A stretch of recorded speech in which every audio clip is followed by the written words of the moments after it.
미국에서의 그 뉴스가 인간의 유전 형질과 가축의 유전 형질을 섞은 그 배아를 그걸 만들어서 그 가축의 자궁 안에다 배아를 키워서 인간의 장기를 만드는 연구가 미국에서 있다라고 하는 소식을 들었습니다. 자, 상세하게 얘기를 한다면 돼지나 양의 배아에서 예를 들어서 췌장을 형성하는 유전자를 갖다가 제거를 한 뒤에 인간의 줄기세포를 거기다 주입을 해서 인간과 가축의 유전 형질이 섞인 이 배아를 만들어서 이것을 짐승의 어떤 가축의 자궁 안에 넣어서 어떤 기르는 어떤 그런 연구입니다.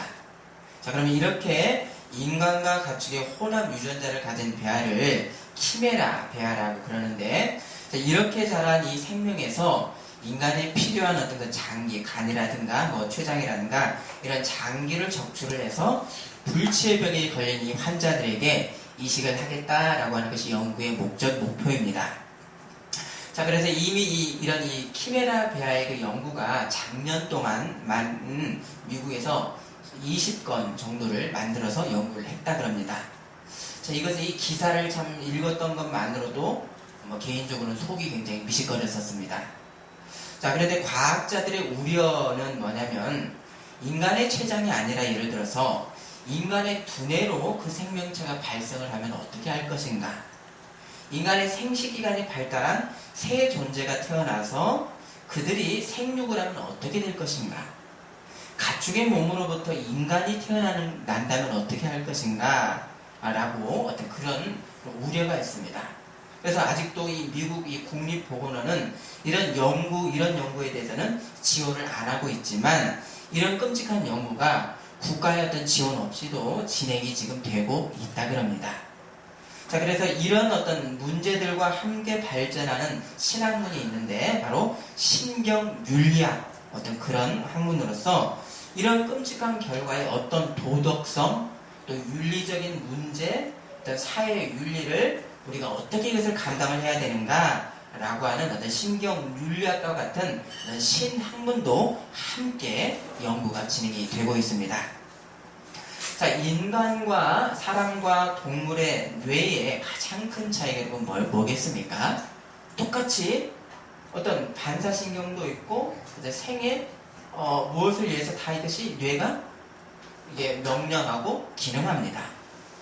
그런데 사람의 뇌만 나라는 것을 인식하고 삶과 죽음을 인식하는 자의식은 바로 사람에게만 있습니다.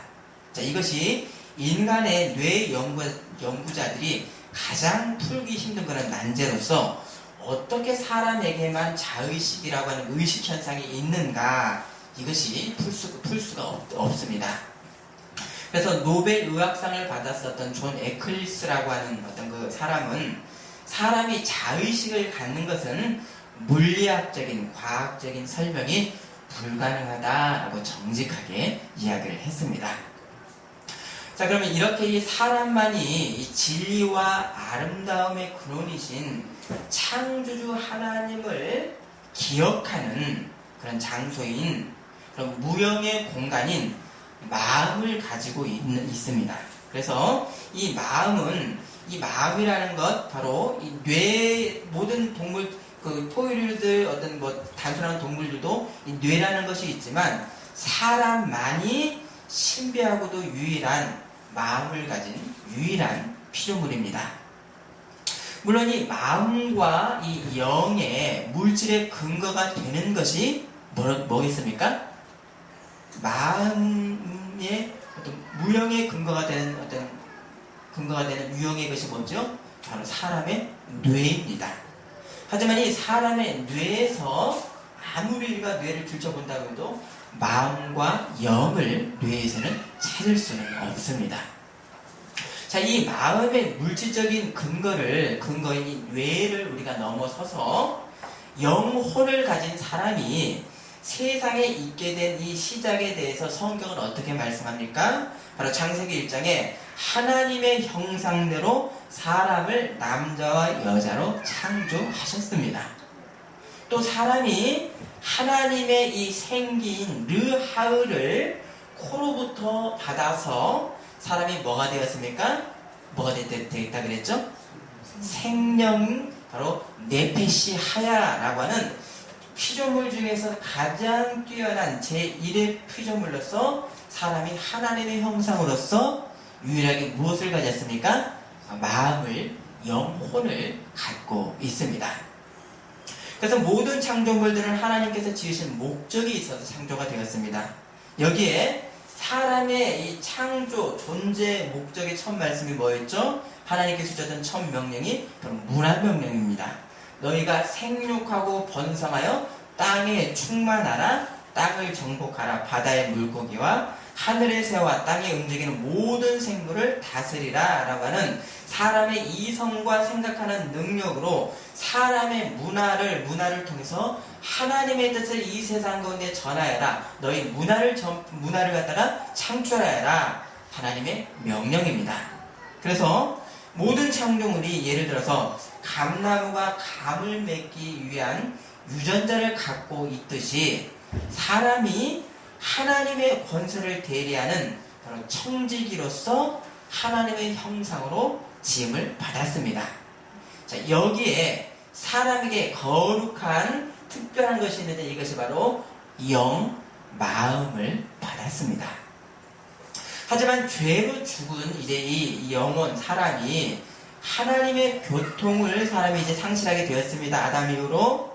그래서 이 죄의 사람이 하는 모든 것이 뭡니까? 죄의 사람이 하는 모든 것이 악한 죽음의 시작이 어디서부터 시작됩니까? 바로 타락한 마음에서부터 시작이 되는 것입니다.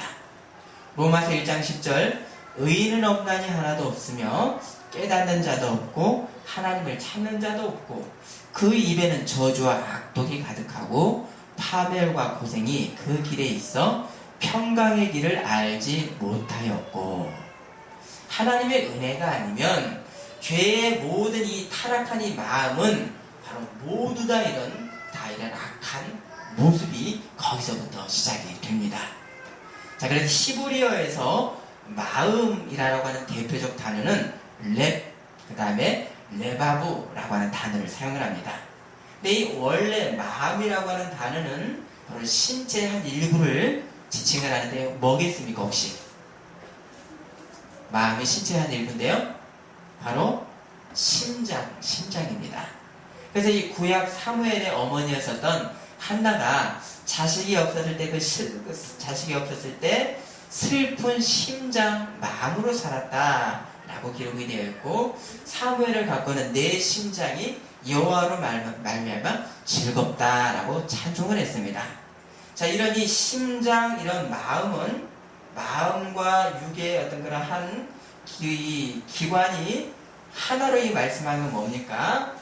이 바로 심장은 마음으로 생각하는 것과 행동하는 것이 하나인 것이 바로 구약 이 성경 히브리 사람들의 개념이었던 것입니다. 그래서 이 마음은 감정을 느끼고요, 여기 마음에서 의지를 정하고 또 생각하는 이성의 의미가 바로 마음입니다. 그래서 사람이 하나님을 마음으로 보는 것과 깨닫는 마음이 어떻게 눈으로 보는 것과, 그러나 이것이 마음의 눈으로 보지 못하는 것이 어떻게 연관이 되었는가? 자, 이 말씀이 신명기 29장 3절 4절에 이제 가나안에 들어가는 후손들을 향해서 모세의 설교 말씀이 있습니다. 그 큰 시험과 이적과 큰 기사를 너희들의 눈으로 보았느니라. 그러나 깨닫는 마음과 보는 눈과 듣는 귀는 오늘 여호와께서 너희에게 주지 아니하셨느니라. 자, 육의 눈은 보고 귀는 들었어도 마음, 깊은 이 심장이 청결치 못한 사람은 하나님을 보고 깨달을 수가 없었습니다. 또 솔로몬이 왕으로서 하나님 앞에 무엇을 구했습니까? 지혜, 깨달을 수 있는 마음을 구했습니다. 곧 마음은 바로 생각하는 이성, 기억과 지식을 쌓는 한 장소, 그리고 감정이 마음에서 발생하고 또 마음에서 뭐가 있습니까? 의지가 시작되는 것이 바로 마음입니다. 그래서 이 구약 성경에는 사람이 마음으로 하나님의 말씀을 듣는 것과 마음으로 하나님의 말씀을 듣고 하나님을 보는 것과 행동하고 순종하는 것을 구분하지 않고 있습니다. 뭡니까? 마음의 생각이 있으면 실천이 하나이다 라는 것이 바로 이 히브리인들의 어떤 이 마음의 개념이고, 또한 이것이 성경적인 마음의 개념, 우리들의 마음의 개념이 되어야 되는 것입니다.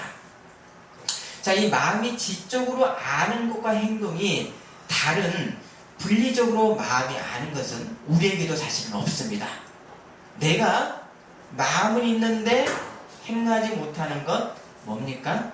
사실은 하나님의 말씀을 먹지 못하고 있고, 그 부분만큼 하나님은 내가 그 부분에 대해 하나님을 보지 못하고 있기 때문입니다. 마음이 하나님을 보는 것은 하나님 앞에 우리가 순종하는 영혼육의 전인으로서의 통합적으로 아는 것이 마음으로 하나님을 보는 것입니다. 아멘. 그래서 이 구약의 이 마음이 알고 보는 것을 삶으로 행하는 이 마음, 이 심장의 개념은 이제 신약 성경이 헬라어로 번역을 할 때도 이어져서 마음이라고 하는 헬라어는 카르디아라고 하는 이 단어인데요. 카르디아도 역시 심장의 심장, 마음이라고 하는 뜻입니다. 그래서 마음이 청결한 자는 복이 있나니 이 마음도 바로 카르디아, 심장입니다. 자, 그러면 우리가 저 좀 보십시오. 졸릴 수 있으니까요. 자, 우리가 이 혼란스러울 수 있는 것은 그러면 마음과 영의 관계로서요. 마음과 영이 하나인가 따로인가 어떻습니까?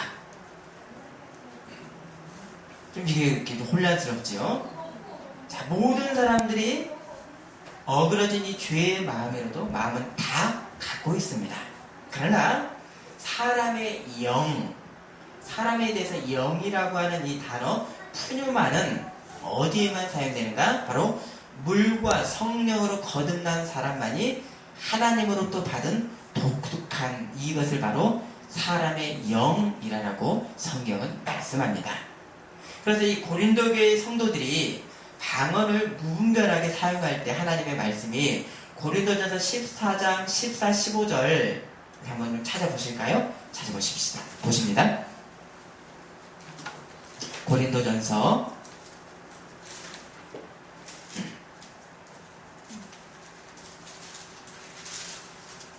14장 14, 15절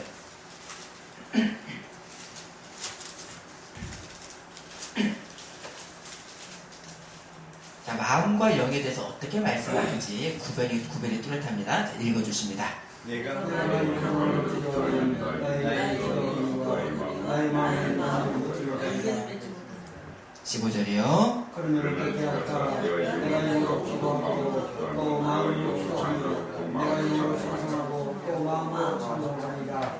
자, 성령의 우리의 안에 내주하심으로 인도하심으로 우리의 영으로서 우리가 신비한 은사, 방언 은사, 어떤 신비한 은사를 우리가 드러냅니다. 내지만 우리 성도들에게 함께 있어야 될 게 뭡니까? 마음의 이해력, 마음의 분석, 마음의 분석 이해력으로 너희가 함께 기도하다 하라라는 말씀입니다. 자, 그래서 영도 마음의 이해력도 하나로 하나님을 찬양하는 전인적인 찬양과 예배가 되어야 됩니다. 여기서 이 마음은 누수라고 하는 이해하는 지성입니다. 그래서 방언을 하는 성령의 은사가 있고요. 또 다른 어떤 신비한 어떤 성령의 은사들이 여러 종류가 있습니다. 그런 이런 신비한 영의 은사에 필히 함께 있어야 될 것이 무엇인가? 다른 사람도 이해하고 다른 사람도 이것을 한번 유익을 나눌 수 있는 공통의 언어와 공통의 이해력으로서 바로 그 영의 은사가 함께 나눠져야 되는 것입니다. 자, 이것이 그것에 대해서 바로 사도 이 바울은 뭐라고 말씀하셨습니까?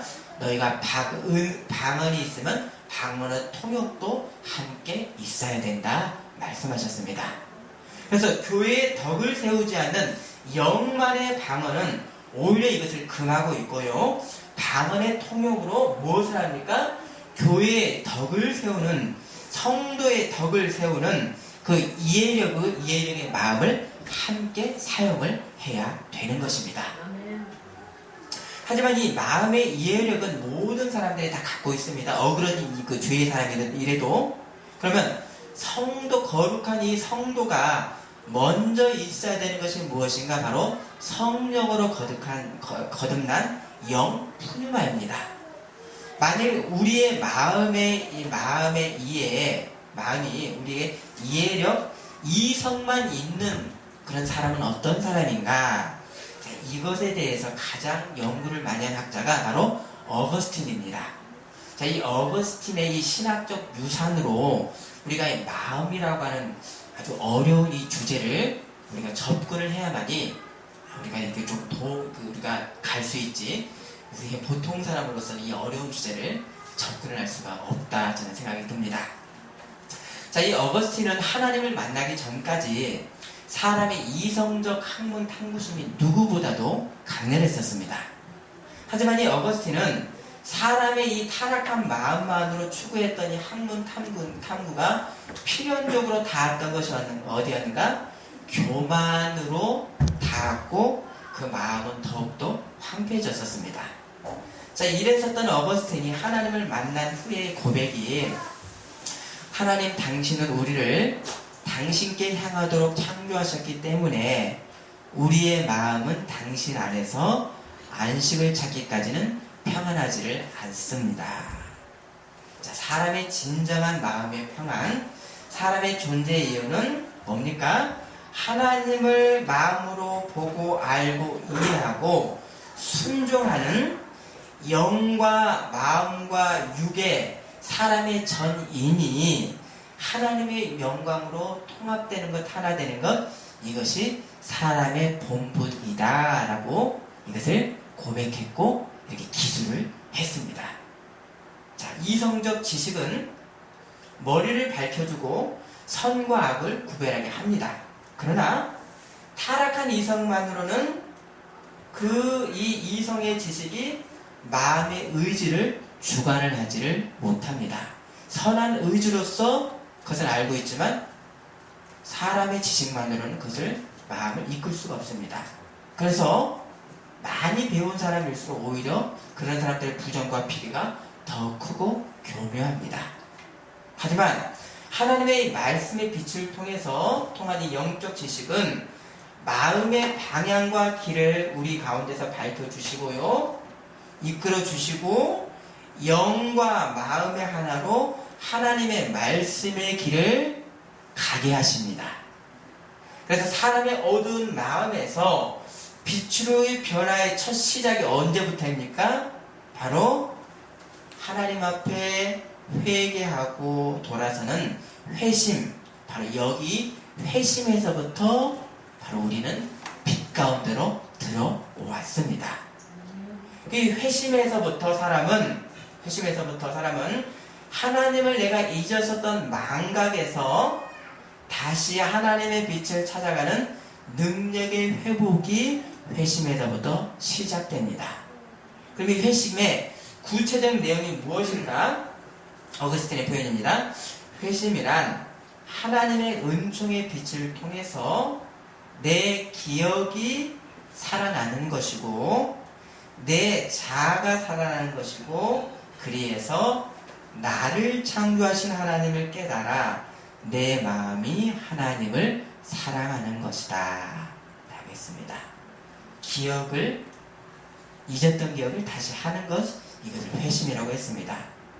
자, 회심이란 사람의 마음이 아담의 타락 이후에 얽매여 있었던 세상으로부터 다시 하나님을 향해 돌아서는 것뿐만 아니라 사람의 기억이 시간을 초월해서 원래 마음이 기억하는 영원한 진리, 즉 하나님을 향해서 움직이는 이것이 회심이다 라고 했습니다. 그럼 이 말씀이 어렵지만 이 회심과 마음에 대해서 이렇게 정확하게 어떻게 사람이 이것을 묘사할 수 있는가 참 신비롭습니다. 자, 회심에서 사람의 마음이 세상 것들을 탐하는 죄악에 물들어 있는 것을 보게 되는 것은 사람의 마음이 어디에 갇혀 있는가? 시간의 물결에 묻혀 있는 우리의 마음이기 때문이다.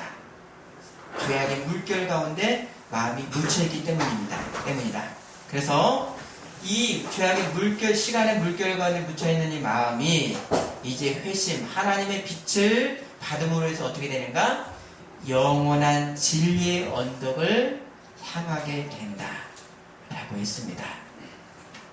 자, 하나님의 천지 창조 때 피조물로 함께 지어진 것이 있습니다. 무형의 피조물로 지어진 것이 있습니다. 그 중에 가장 큰 것이 뭐가 있습니까?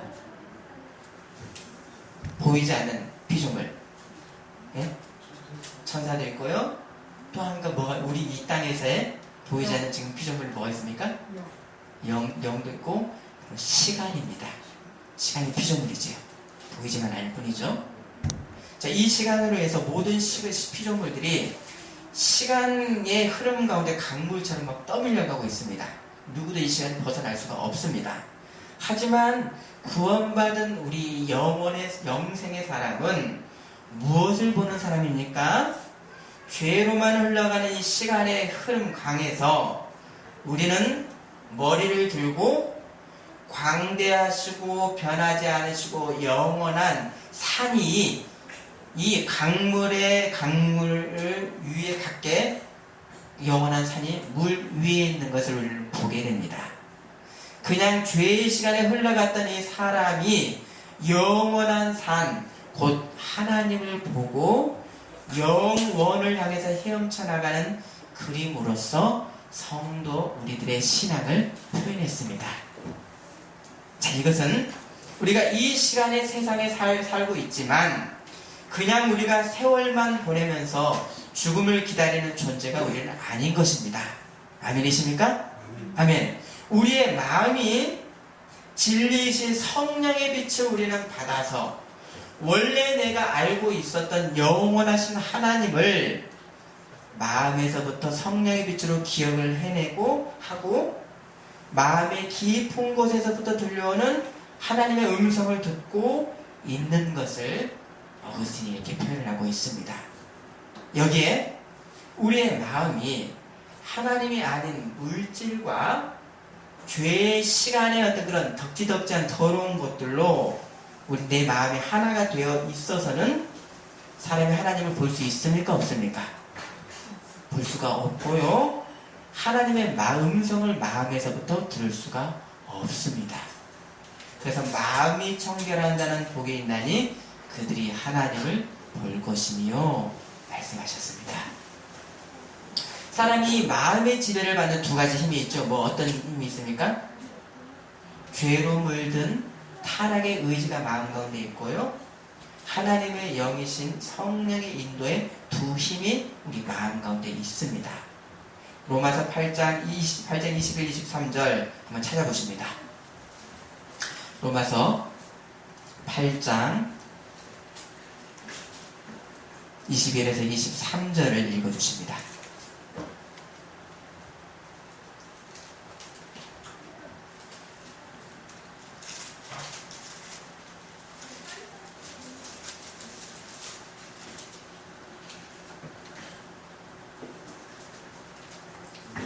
로마서 8장 21에서 23절. 그 바라는 것은 죄송합니다. 로마서 7장이네요. 로마서 7장 21에서 23절. 그러므로 내가 한 법을 깨달으니 고소를 하고 자에게 악이 함께 있는 것입니다. 내 마음속에 하나님 주고 내 지체 속에 한 것을 내 마음의 것과 내 지체 속에 있는 죄로 자, 우리 가운데 두 가지의 힘이 존재하지요. 내 마음 안에 타락한 본성을 따라 행하는 겉사람이 있고요. 성령의 법을 따르고자 하는 속사람이 바로 우리 마음의 현실입니다. 여기에서 우리 내 마음, 내 힘이 사람의 힘이 미치지 못하는 거룩한 마음의 공간이 따로 있는데 이 공간을 우리가 갖고 있는데 이곳이 바로 하나님의 은사인 성령이 내 안에 내 마음에 계셔서 성령으로 채워지는 마음의 한 부분입니다. 그러면 마음이 청결하다는 것은 무엇이겠습니까? 바로 마음이 청결하다는 것은 마음 자체가 아닌 거짓 것들이 마음에 붙어 있고 이 마음에 섞여 있는 것들을 떨어내는 것, 이것이 마음 자체만 있는 것이 마음의 청결입니다. 아멘. 아멘. 그래서 이 마음의 청결에 대해서 어거스틴의 논술을 오늘의 말씀인 마음이 청결한 자의 주제에 대해서 우리가 재해석을 제가 한번 해서 한번 나눠보면요. 우리가 이 마음 자체만을 보려고 할 때 외부에 있는 이 감각적인 사물의 형상들을 마음에서 분리할 수가 없고 마음 자체만을 보려는 길이 어떻게 됩니까? 부끄러운 그런 우리의 욕심 때문에 우리가 이 마음 가운데 막히게 됩니다.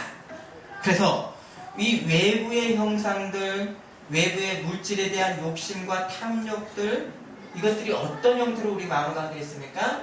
이것이 그림 형태로, 상 가운데로 이것이 마음 가운데로 붙어 있습니다. 그래서 이 육적 사랑으로 이런 것들이 마음에 붙어서 완전히 놀라울 정도로 붙어 버렸다 있다라고 어거스틴에게 표현하고 있습니다. 이것이 곧 어떤 상태입니까? 마음의 불결의 상태입니다. 그래서 우리가 이 성령의 인도로 마음의 자체를 알려고 하는, 마음 자체를 우리가 보고 알려고 하는 것은 마음 자체에서 우리가 떨어져서 마음을 보는 것이 아니라 마음 자체에 붙어 있는 물질의 이 더러운 상들을 떼어버리려고 해야 한다.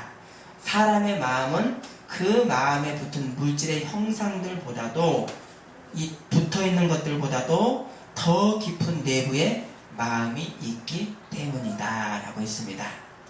자, 우리가 사람의 마음이 욕심을 내고 있는 것, 이것이 내 마음인 것 같지만 붙어있는 불순물이지 원래 내 마음이 아니라는 것입니다.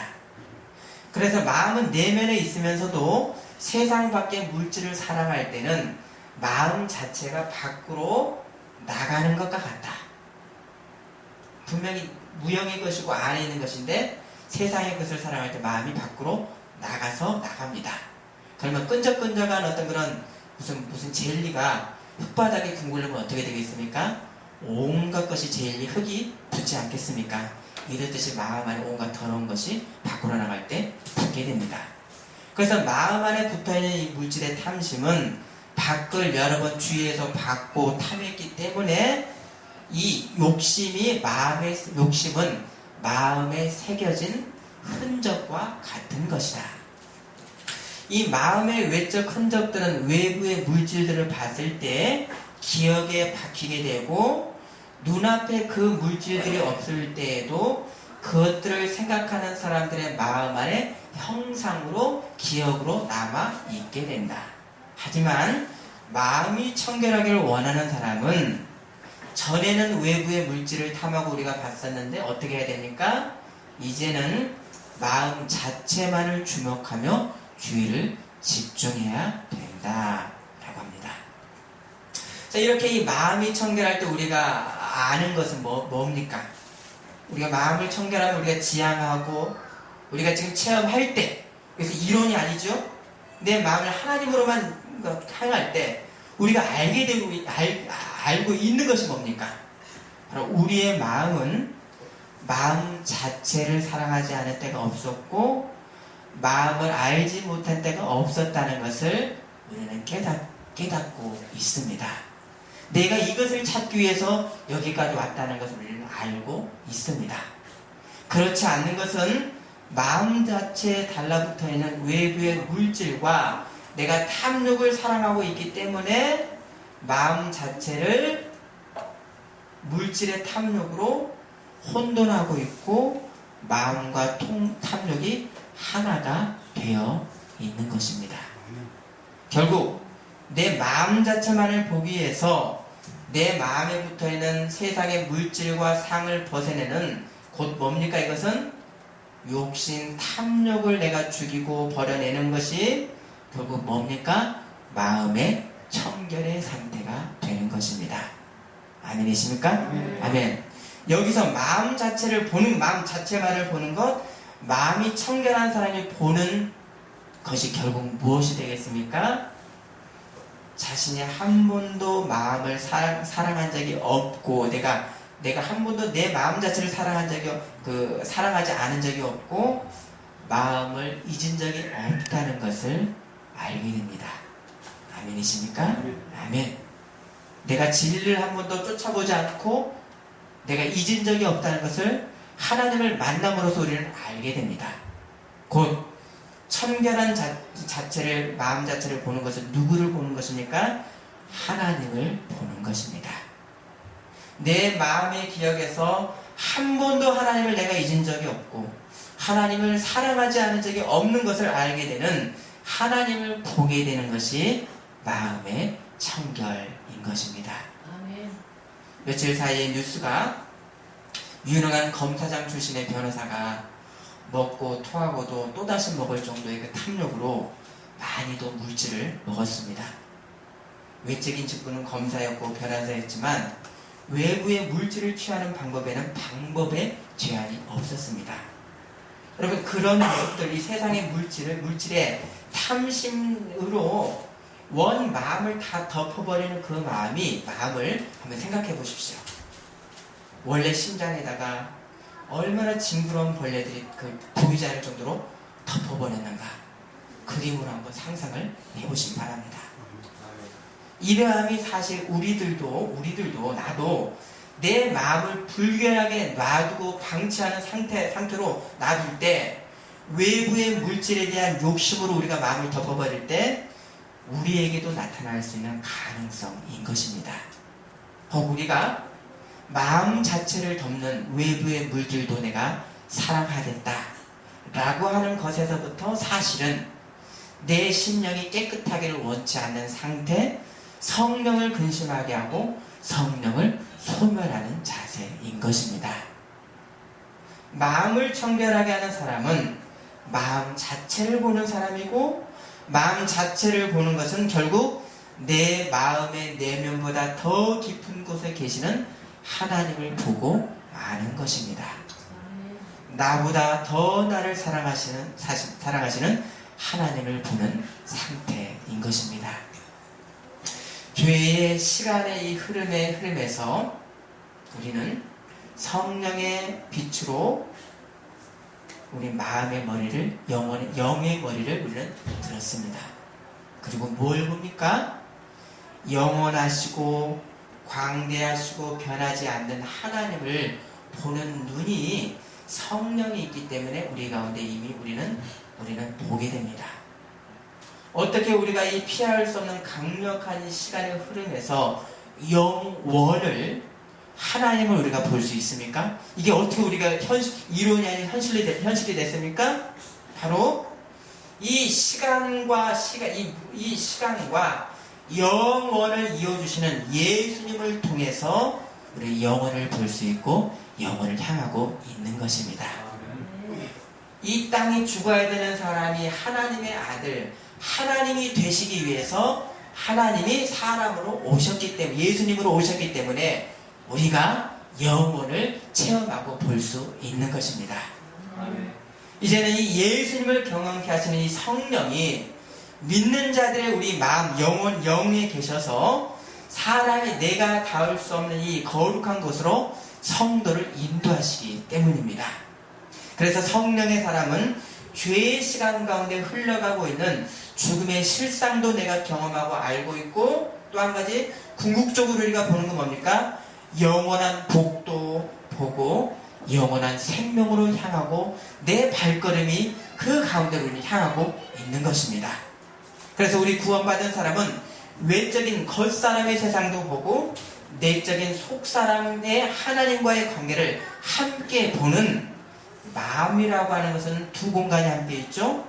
두 공간의 성격을 함께 갖고 있습니다. 그래서 태초에 흙으로 지음을 받았던 사람이 하나님의 생기를 받고 생명이 되었습니다. 곧 사람은 어떤 존재입니까? 내 밖에서부터 다른 것을 받아서 사람이 되었는데 사람의 범죄 이후에는 하나님의 거룩함, 성령보다는 밖에서부터의 피조물의 외적인 물질을 보고 마음을 더럽히는 죄의 본성에 익숙하고 이 즐거움을 우리가 추구하는 것이 바로 죄의 사람입니다. 단, 이 죄의 본성의 즐거움은 어떤 즐거움입니까? 불안한 즐거움, 위태한 즐거움입니다. 우리의 구원의 현실에서 우리는 성령의 거룩한 갈등으로서 우리는 어떤 사람을 강건케 하는 사람입니까? 속 사람을 강건케 하는 바로 마음이 청결한 인생을 우리는 사모하는 사람인 것입니다. 그래서 우리는 죄에 대해서 매일 죽는 구체성이 우리에게 있습니다. 그래서 성도는 내 마음에 지금 붙어있는 외적 형상들, 곧 물질, 돈, 명예신, 말초 감각의 어떤 쾌락의 추구와 같은 것들이 이것을 어떤 것으로 우리는 보고 있습니까? 예전에 그것을 추구했다면 그것은 거짓 마음인 것을 알고 있고요. 죽이는 속임인 것을 우리는 보고 있고 그것들을 버려나가는 생활인 것입니다. 하나님만을 바라는 깨끗한 심령을 추구하는 사람의 복. 하나님을 우리 마음에서 보니까 또 어디서 보겠습니까? 바로 외적인 세상 밖에서도 하나님을 보는 하나님의 은혜와 섭리가 우리의 해가 갈수록 더욱더 뚜렷해지는 것을 우리는 보게 되는 것입니다. 그리고 이 은혜를 보는 사람들이 순종해야 될 인생의 구체적 사명, 복의 길이 하나님을 보는 성도들에게 있습니다. 죽어 천국 가는 것만을 목표로 하고 외적 세상의 물질을 지구하게 추구하는 것은 하나님의 이 마음을 하나님의 이름에다가 사람의 욕심을 입힌 뭐겠습니까? 크건 작건 우상숭배이고 마음을 죽이는 속이는 것으로 덮으려고 하는 교묘한 사단의 역사인 것입니다. 우리는 이 실체들을 알기 때문에 심령이 더 깨끗함이 나의 진정한 복인 것을 알기 때문에 우리는 마음을 깨끗하게 하는 복을 사모하는 것이 바로 우리들 성도들의 정체성인 것입니다. 기도하시겠습니다.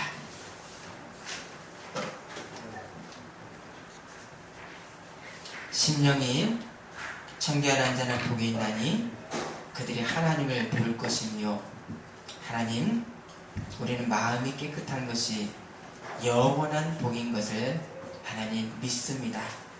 그리고 추구합니다.